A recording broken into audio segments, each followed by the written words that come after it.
Israel het aangedui dat hulle Rwanda sal ondersteun in 'n moontlike konflik met Suid-Afrika.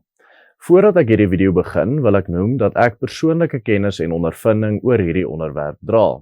Hier is 'n foto van myself en my kollega Stefan Thomson, eienaar van Visegrad 24, die Willem Petzer Groep se Poolse sustersmaatskappy, saam met die Rwandese minister van Finansies, Marungwa Yusuf, nadat ons 'n vergadering gehad het. Die Willem Petzer Groep dra in diepte kennis van die geopolitiek met betrekking tot Rwanda en ons het ook redelik kontakte binne die Rwandese regering wie ons geraadpleeg het om inligting te kry om hierdie verslag saam te stel. Ek kan ook met sekerheid vir u sê dat Rwanda 'n proxy vir Israel in Afrika is en dat hulle die beste verhouding met Israel het van enige Afrika land wat ek van weet. Deel gerus hierdie video so ver as moontlik. Die inligting oor die moontlike gevare wat ek in die video gaan bespreek is van groot belang vir ons mense. Met Suid-Afrika se erge vyandigheid teenoor Israel kan hierdie dreigemente nie ligtelik opgeneem word nie. Goeiemôre liewe vriende, Willem Petzer wat met u praat en dit is nou die 3 Februarie 2025. Volg en subscribe op ons kanaal vir meer video's wat u ingelig hou oor sake wat in ons eie belang is en sluit aan op ons WhatsApp groep om deurlopend ingelig te bly van die werk wat die Willem Petzer Groep doen deur slegs u naam en die van te boodskap na die nommer wat tans verskyn op die skerm. Die uitsprake van beide Israel en Rwanda se kant af volg nadat Ramaphosa en minister van verdediging Angie Motshekga gedreig het dat Rwanda se beweerde ondersteuning van die M23 rebelle en die bewering dat Rwandese troepe op Suid-Afrikaanse troepe geskiet het, gesien sal word as 'n oorlogsverklaring teen Suid-Afrika.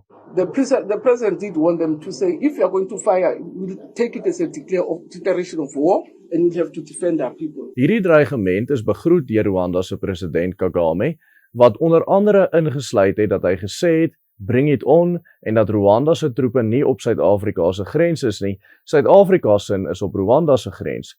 As Suid-Afrika dit wil hê, sal Rwanda sy troepe Suid-Afrika toestuur. Direk na hierdie interaksie, in 'n onderhoud met BBC Zimbabwe, dui Rwanda se minister van buitelandse sake Olivier Nduhungirehe aan dat Israel hul ondersteuning aan Rwanda in die konflik beloof het. Do you have the support of Israel and the US in what's happening currently in the Eastern DRC?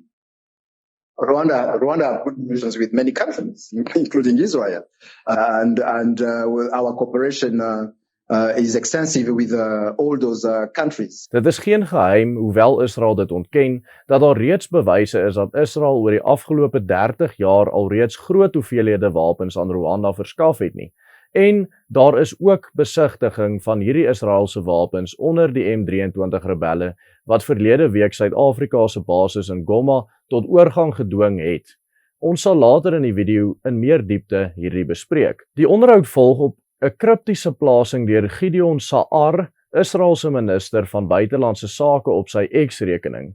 I spoke with Rwanda's Minister of Foreign Affairs Olivier JP Nduhungirehe. We discussed the extensive cooperation between our nation and I briefed him on issues in the Middle East. I expressed our support for the continuation of dialogue that will bring peace to the Great Lakes region. Dit is geen geheim dat Israel geen tyd vir Suid-Afrika het nie. In Desember 2023 het Suid-Afrika 'n saak teen Israel aanhangig gemaak by die Internasionale Geregshof, oftewel die IGH in Den Haag, waarin beweer word dat Israel se volksmoord pleeg teen die Palestynë in die Gaza-strook in stryd met die Volksmoordkonvensie is.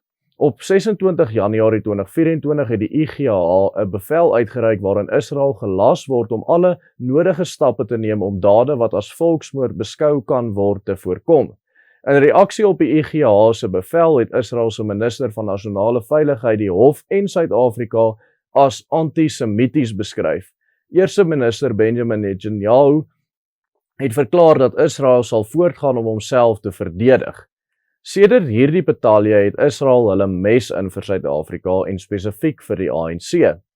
Dit is egter moeilik om te glo dat die ANC wel antisemities is, soos meeste van u weet, die groot denkers agter die ANC en die Suid-Afrikaanse Kommunistiese Party, sonder wie se bydra hulle nooit die ou NP-regering tot magsoorname sou kon dwing nie, was amper uitsluitlik Jode. Hierdie name sluit in Joe Slovo, Ruth First, Ronnie Castros, Albie Sachs, Lionel Bernstein, Dennis Goldberg, Ray Simmons, Norman Levi, Ben Turok, Ivan Skermbroeker en vele meer. 'n Veel meer moontlike verduideliking vind ons op die Jewish Chronicle waar meer as 160 prokureurs beweer dat daar bewyse bestaan dat die ANC in hul bankrotskap groot gelde van Iran ontvang het om die party finansiëel te herstel. Hierdie gelde was na bewering in ruil daarvoor dat die ANC Iran se belange in die globale konteks sal nastreef.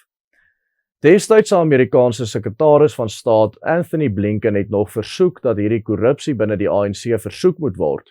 Daar het wel tot dusver nog niks van hierdie ondersoek gekom nie. Soos ons almal die ANC ken, sal hulle en hul kaders enige iets vir geld doen en hulle het 'n uitsonderlike affiniteit vir geld wat uit korrupte bronne ontstaan. Daarom is hierdie verduideliking na my mening baie meer geloofwaardig. So, wat soek ons weermag in die Kongo in die eerste plek? Waarom het die regering hulle daarheen gestuur? Die antwoord blyk weer eens iets te maak te hê met geld uit verdagte bronne. Dit is geen geheim dat die president se swaar Patrice Motsepe en sy maatskappy African Rainbow Minerals beduidende belange in die DRK, oftewel Kongo het nie. Een van die maatskappye in Motsepe se African Rainbow Capital Fonds, CROPS, bestuur die grootste fosfaatprojekte in die DRK. Benewens vir die fosfaat het CROPS en ander van Motsepe se maatskappye ook verskeie gedokumenteerde belange in die DRK in die myn van goud, platinum, kobalt en ander basismateriale. In 2024 het CROPS aangekondig dat hulle hul beleggings in die DRK se fosfaatprojekte gaan verminder. Hierdie besluit is geneem weens uitdagings in die bedryf en die behoefte om hulpbronne te herprioritiseer. Ten spyte hiervan bly die DRK 'n belangrike fokusgebied vir Motsepe se mynboubelange. Dit is dus geweldig sleg vir Motsepe se besigheid dat die M23 rebelle soveel nonsens veroorsaak in die Kongo. Sonder om enige beweringe te maak, wil ek net noem dat dit baie gerieflik sou wees vir so 'n mynmagnaat as sy swaar toegang het tot 'n hele land se weermag, om die land se seuns en dogters se lewens te gaan opoffer om seker te maak, soos hulle dit noem, dat die vrede bewaar word waar sy myne opereer. Die bewyse dat Kagame en die Rwandese weermag die M23 rebelle in Suidoos-Kongo ondersteun met wapens, ammunisie en ander logistieke is redelik vanselfsprekend. Alhoewel Rwanda dit ontken, die Willem Petzer groep het self met soldate wat in die Kongo beklei het gepraat en hulle getuig self dat dit nie net die aanvaarde waarheid daar is nie, maar ook dat hulle Rwandese wapentuig onder die rebelle gewaar. Die Rwandese weermag het ongeveer 35.000 troepe teenoor Suid-Afrika se 40.000.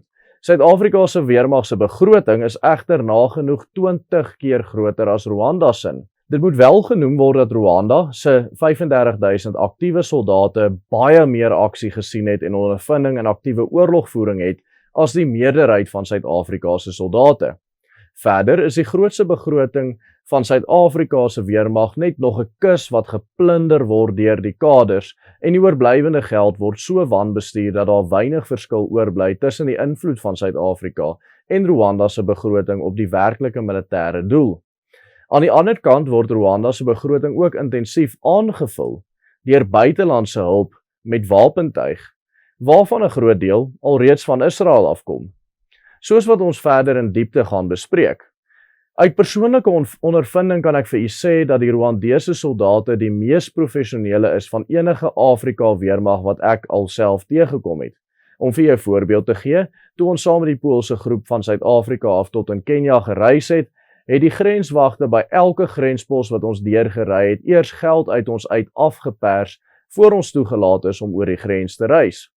Die enigste plek waar dit anders was in Rwanda. Hier het een van die Pole vir die Rwandese soldaat byvoorbeeld 'n sigaar aangebied nadat die soldaat geweldig geïnteresseerd was in hierdie item.